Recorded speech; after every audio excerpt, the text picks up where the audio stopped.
In the headlines, Independent National Electoral Commission issues 186 certified true copies of documents. Labour to hold one-day nationwide protest over insecurity ASUU strike. Nigeria set to sign 10 agreements, MOUs with Portugal. And on the foreign scene, Russian missile strikes on Odessa apartments and recreation center, killing 17. Hello and welcome to Trust TV News Update. I am Ibrahim Yusuf.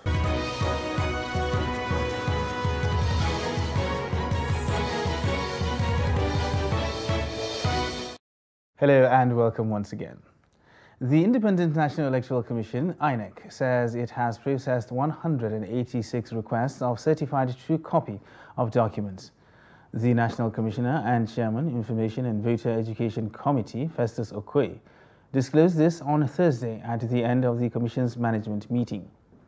On the continuation of the continuous voter registration, Okoye said the exercise will continue nationwide and all resident electoral commissioners and electoral officers have been directed to continue with the exercise pending further directives from the Commission. On the uploading of the list of particulars of nominated candidates, Okoye said by the timetable and schedule of activities released by the Commission, political parties that conducted valid governorship and state assembly primaries shall upload the lists and personal particulars of their nominated candidates between 1st and 15th of July 2022. He urged political parties to scrutinize the list and personal particulars of the candidates as they propose to sponsor at the election to avoid any mix-up and duplication of names. He also urged the parties not to wait until the last day before uploading the list and personal particulars of their candidates.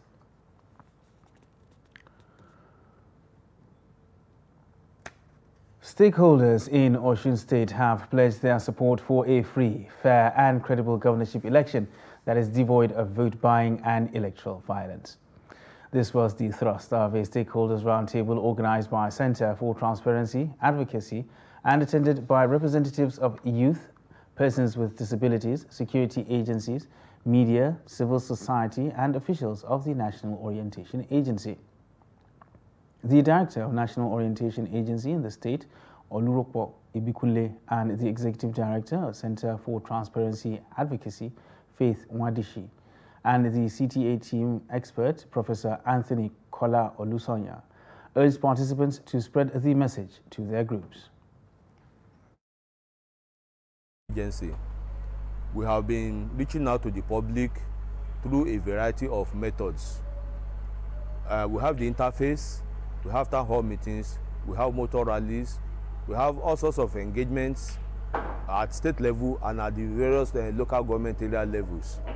So the messages center on people showing active interest in the electoral process and then getting well educated as to the procedure to be adopted on the day of election, and then giving due consideration to persons with special needs, such as those with disabilities, the elderly, and the pregnant women. As we engage the different stakeholders in the electoral value chain, we expect that they will go and cascade this training to their members, and we get the commitment from the different stakeholders to also put in their effort to ensure that there's a free, fair and credible election. We are deploying observers across the 30 local government areas. We do our reports and recommendations as we have observed on the field. To get everybody who are going to participate in the election, security agents, pressmen and the voters in the society. The essence is when you do this, information from this kind of forum get stepped down, passed into society ahead of the election. And this, on the ultimate, will translate into free, fair, credible election because people will be aware. And the former Deputy Senate President Ike Ekweremadu on Thursday appeared before Uxbridge Magistrates Court in London, where he is facing charges under Britain's Modern Slavery Act. Ekweremadu, who spoke twice during his appearance to confirm his name and date of birth, had his case fast-tracked. His wife Beatrice, who in her defense asked the court to allow her to appear by his side because he has not seen him since the hearing last Thursday, was not granted the request. The prosecutor, who claims that David Ukpo, who alleged that he was coerced to donate his kidney to the senator's daughter, is 15 years old. Added that David was allegedly picked up from the streets in Lagos by a criminal gang some months ago with the intention of organ harvesting. The case has been adjourned to July 7th at Westminster Magistrate Court to enable the UK Attorney General, Suella Braverman, to determine whether the case will be tried in the country or Nigeria. A large delegation from the Nigeria High Commission was also present in the public gallery alongside the senator's 2 adult children. And following recent media reports that terrorists who kidnapped passengers of the ill-fated Abuja-Kaduna train shot one of the hostages, the relatives of yet-to-be-released victims in a press briefing on Thursday threatened to commence physical protests along major roads and occupy government facilities in Kaduna and Abuja until their loved ones who are still in captivity are released. The relatives also said the abductee shot by the terrorists needs medical attention to survive. The report. It's been 94 horrific days for the victims of the Abuja-Kaduna train attack who are still in captivity and subjected to physical and psychological trauma. Recent media reports that one of the abductees has been shot by the terrorist has sent shivers down the spine of the relatives as they fear the same fate might befall others. We read in the media that one of our adoptees was shot by a non-state actor holding our loved ones in captivity. Unfortunately, this adoptee is left unattended to. The gunshot wound and may lose his life, which we don't even know the state he is now. The state of that person that has gone shot wound. No antibiotics. Nobody to remove the bullets from his body. Just imagine the current situation he will be in the bush. Despite earlier protests by the relatives and negotiations between government and the terrorists, only 11 out of the 62 kidnapped passengers have been released. Hence, they are resolved to stage a protest. For those of us in Kaduna, in Kaduna, Abuja, the activity will start on Tuesday. We are going to have physical protests along Major Road in Kaduna. We plan to occupy some key government facilities. We are going to have sitting in those facilities.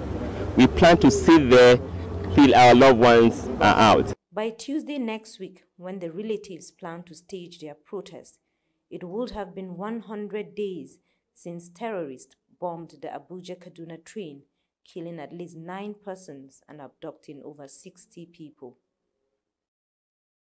Meanwhile, the organized labor movement is planning to hold a protest on the state of the nation. The protest is to call the attention of the government to the country's deteriorating security situation, the lingering strike by the Academic Staff Union of Universities, ASU, and the unending energy crisis. Speaking at 2 separate conferences in Abuja, the president of the Nigeria Labour Congress, Ayuba Waba, and the president of the National Union of Local Government Employees, Ambali Olatunji, described the worsening security situation in the country and asked the government to act. The Labour leaders also discussed other issues, including the ongoing constitution amendment, especially the aspect that touches on local government autonomy and the judiciary. The federal government said the Resettlement City project in Zamfara State has reached an advanced stage of completion. The Federal Commissioner, National Commission for Refugees, Migrants and Internally Displaced Persons, Iman Ibrahim, made the disclosure during a visit to IDPs at Tsunami Community in Gusau. The project is aimed at resolving settlement issues of the IDPs in Zamfara State.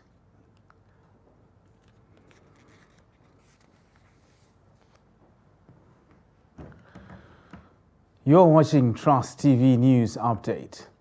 And still to come on the news, residents groan as scarcity hits parts of the FCT.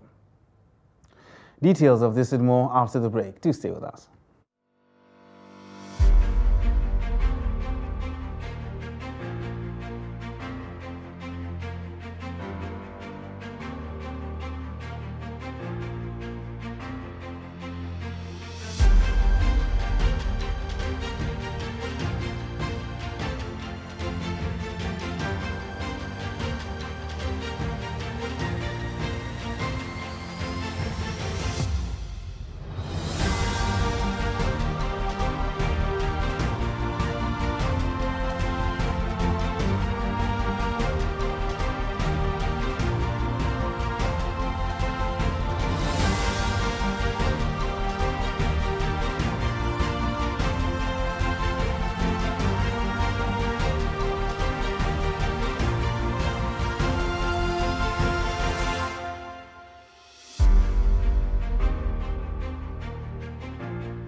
Welcome back, and thanks for staying with us on Trust TV News Update.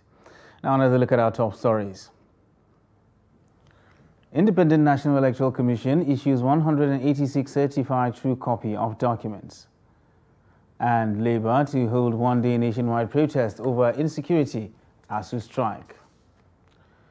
And in other news, in line with its current expansion drive, Media Trust Group is repositioning itself to serve its audience better, especially with 21st century-driven technological products and services that cater to the demands of emerging information dissemination and consumption culture.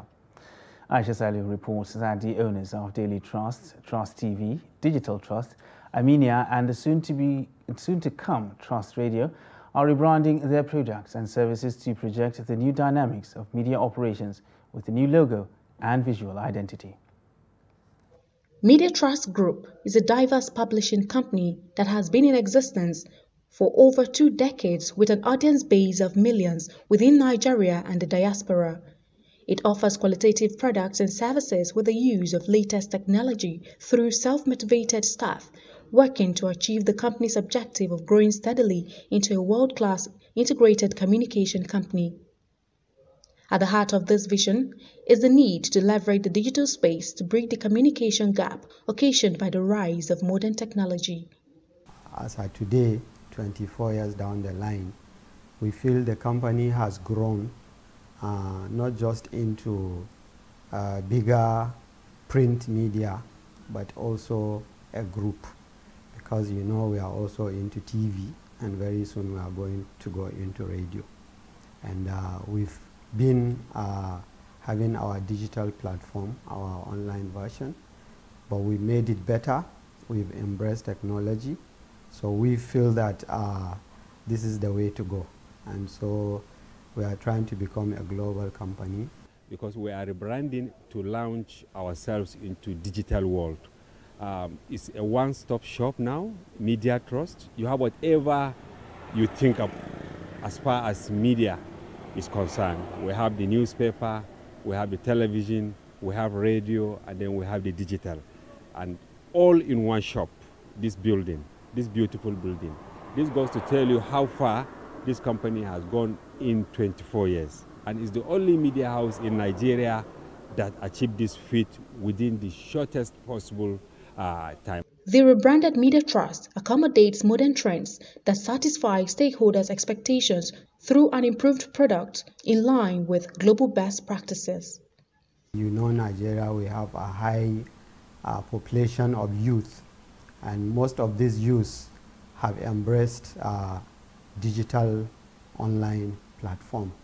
So, and these are important segment of the society that we cannot do without them.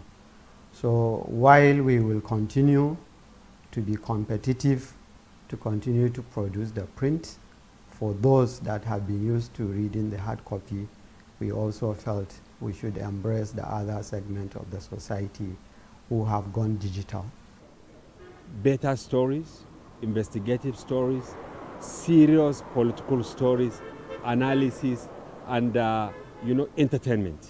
We will satisfy the urge for news, the urge for entertainment, the urge for political stories, the urge for investigation.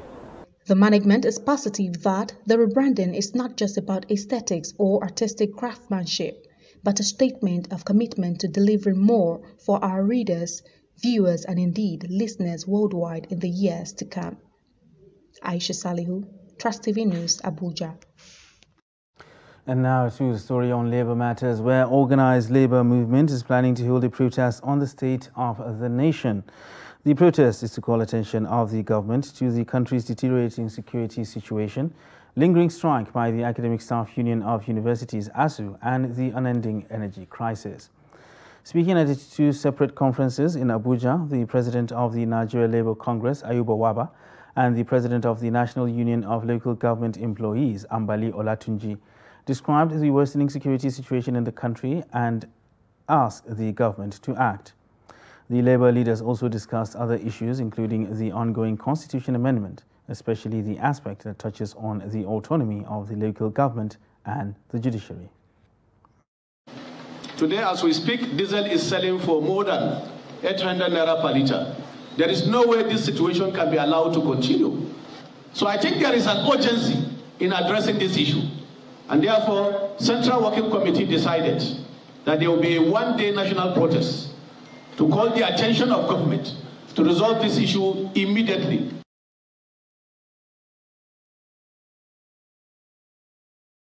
And the media should take its traditional role of holding government to account by ensuring transparency and accountability in government business. The advice is given at capacity building on role of media in deepening fiscal transparency measures in Nigeria. Datti Ahmed reports. Public procurement and recruitment in government establishments are often done in secrecy.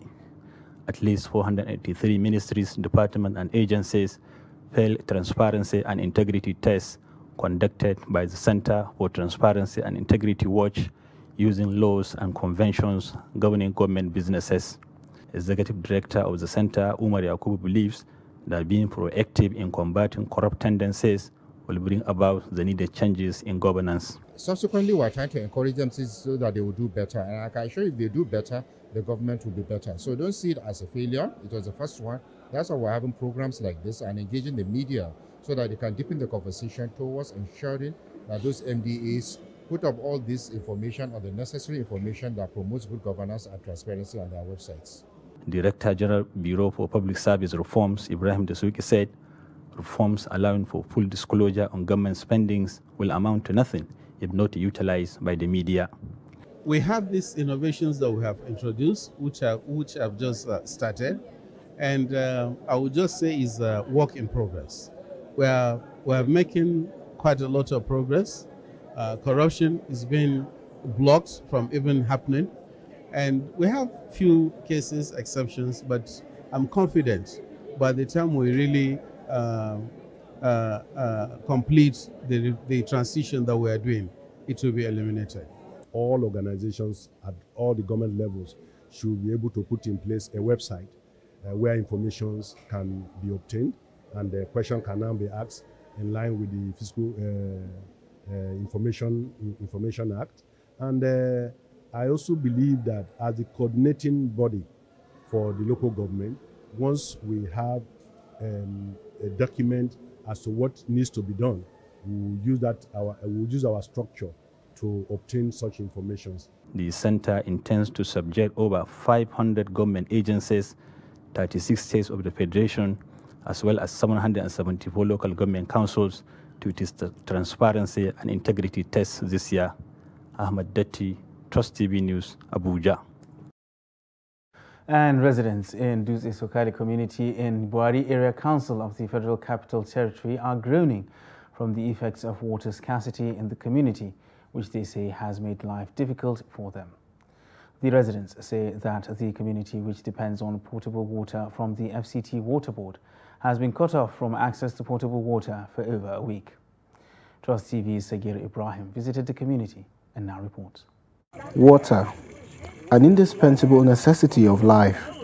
Unfortunately, these residents have to find alternative means of getting water as the scarcity bites harder. My house is somewhere around there. I don't know if you can see that. And I have to walk all the way down, to the borehole, down these axis. Every day. I mean, before I can be able to use water and go to work.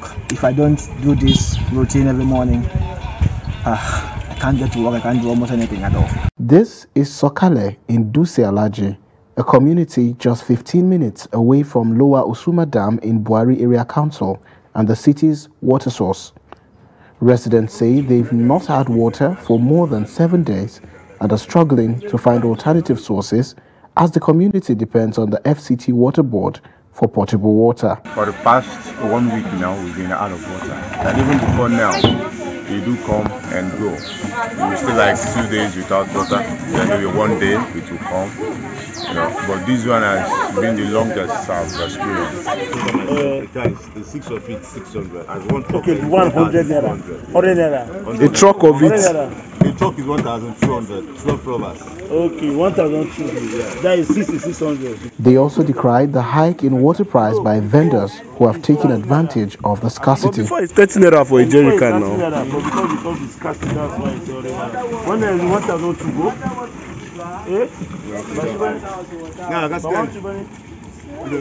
They say that although they had approached the water board to complain, not much was done to remedy their plight. The reason is because it says some parts, some people living in the community are not paying water board. The water board now says some people adjusted their meter. So what water board will have done, simply go to the people or to the compound that you think they adjusted their meter and disconnected them. Not using one person's mistake to affect everybody. Not once, not twice now.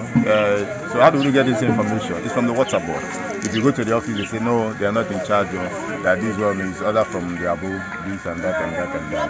That the town, people in the town are complaining that they don't have water, so they have to cut here that the lower hand. So that is it. We the poor masses, we are living in this area. We're the ones suffering it. With inflation of food prices, poor electricity supply, bad roads, and even insecurity, residents lamented that the water scarcity has made living in the nation's capital city more difficult and called for quick government intervention to avert the water crisis. Sagir Ibrahim reporting for Trust TV. Meanwhile, Nigeria and Portugal have expressed determination to bolster relations with concrete deliverables and stronger ties 46 years after the establishment of diplomatic relations. President Muhammadu Buhari said this on Thursday in Lisbon at a joint press conference with President Marcelo Rebelo de Sousa of Portugal. The president, in a statement from his media advisor Garba Shehu, told the press after a one-on-one meeting with his Portuguese counterpart and an enlarged meeting between delegations that as many as 10 agreements and memoranda of understanding are being prepared for signing during his state visit to the European country. He said the MOUs include the establishment of an Atlantic Research Center, air travel, political consultations, diplomatic training, cultural cooperation, investment promotion, chambers of commerce cooperation, women and child development, youth and sports development, and digital economy cooperation. Awarded a contract to Motor Angel, a Portuguese company, to construct a railway line that connects Kano in northern Nigeria to Maradi in southern Niger Republic. This partnership will surely open doors for more Portuguese companies to come to Nigeria. As the largest and most populous economy in Africa, with a younger population, Nigeria is a very attractive investment destination. These MOU just signed, and also cooperation on culture, on language, on social sectors. But most of all, we must thank today our agency, ICEP, they are here, and your Nigerian Investment Promotion Commission, because they organized this wonderful forum, full of Nigerian and Portuguese entrepreneurs. That wraps up Trust TV News Update for this hour. For more news, you can subscribe and follow us across all our social media platforms. I am Ibrahim Yusuf. Thanks for watching.